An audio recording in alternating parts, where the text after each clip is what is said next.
ಯಾರು ಎಷ್ಟೇ ಪ್ರಭಾವಿಗಳಿದ್ರೂ ಕಠಿಣ ಕ್ರಮವಾಗುತ್ತೆ. TV9ಗೆ ಅರಣ್ಯ ಸಚಿವ ಈಶ್ವರ್ ಖಂಡ್ರೆ ಅವರು ಕೊಟ್ಟಿರುವ ಹೇಳಿಕೆ, ಅಕ್ರಮವಾಗಿ ಮರಗಳ ಮಾರಣ ಹೋಮ ಅಪರಾಧವಾಗಿದೆ.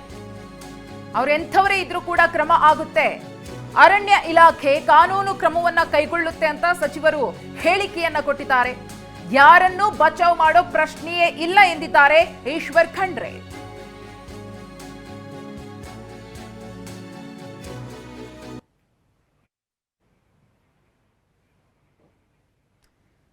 ಇನ್ನು ಅರಣ್ಯ ಇಲಾಖೆ ಸಚಿವ ಈಶ್ವರ್ ಖಂಡ್ರೆ ಅವರು TV9 ಜೊತೆಗೆ ಮಾತನಾಡಿದ್ರು. ಈ ಪ್ರಕರಣಕ್ಕೆ ಸಂಬಂಧಪಟ್ಟಂತೆ ಏನ್ ಹೇಳಿದ್ರು ನೋಡೋಣ.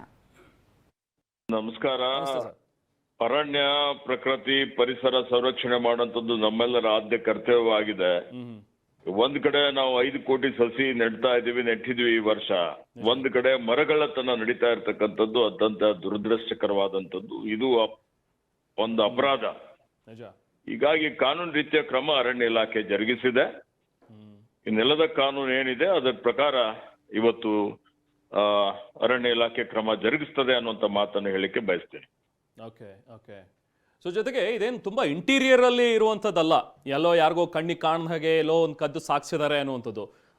ನೇರ ರಸ್ತೆಯಲ್ಲಿ ಹೆದ್ದಾರಿ ಪಕ್ಕದಲ್ಲೇ ಇರುವಂಥದ್ದು, ಕೂಗಳತೆ ದೂರದಲ್ಲೇ ಇರುವಂಥ ಒಂದು ಏರಿಯಾದಲ್ಲೇ ಈ ರೀತಿ ರಾಜಾರೋಷವಾಗಿ ಮಾಡ್ತಾರೆ ಅಂತ ಹೇಳಿದ್ರೆ ಇವ್ರಿಗೆ ಯಾರ್ದು ಭಯನೇ ಇಲ್ಲ ಅಂತ ಹೇಳಿ ಈಶ್ವರ್ ಖಂಡ್ರೆ ಅವರೇ.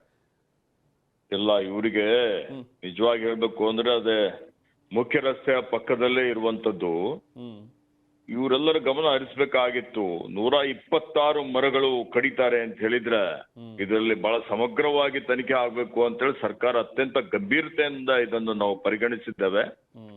ಯಾರ್ಯಾರು ಅಧಿಕಾರಿಗಳು ನಿರ್ಲಕ್ಷ್ಯ ಮಾಡಿದವರ ಮೇಲೆ ಶಿಸ್ತಿನ ಕ್ರಮ ಜರುಗಿಸಲಾಗಿದೆ.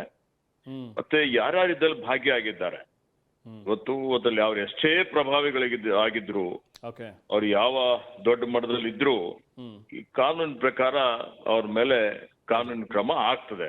ಯಾರಾದ್ರೂ ದೊಡ್ಡವರು ಇದ್ರ ಹಿಂದೆ ಇದಾರೆ ಅಂತ ಅನ್ಸುತ್ತಾ ನಿಮ್ಗೆ? ಯಾಕಂದ್ರೆ ಇಷ್ಟೊಂದು ರಾಜಾರೋಷವಾಗಿ ಆರಾಮಾಗಿ 126 ಮರಗಳನ್ನೆಲ್ಲ ಕಡಿತಾರೆ ಅಂದ್ರೆ ನೋಡಿ, ಇದ್ರ ಬಗ್ಗೆ ಇವತ್ತೇ ನಾನು ತನಿಖಾ ವರದಿ ಬರಕ್ಕಿಂತ ಪೂರ್ವದಲ್ಲಿ ಏನು ಹೇಳಲಿಕ್ಕೆ ಆಗೋದಿಲ್ಲ.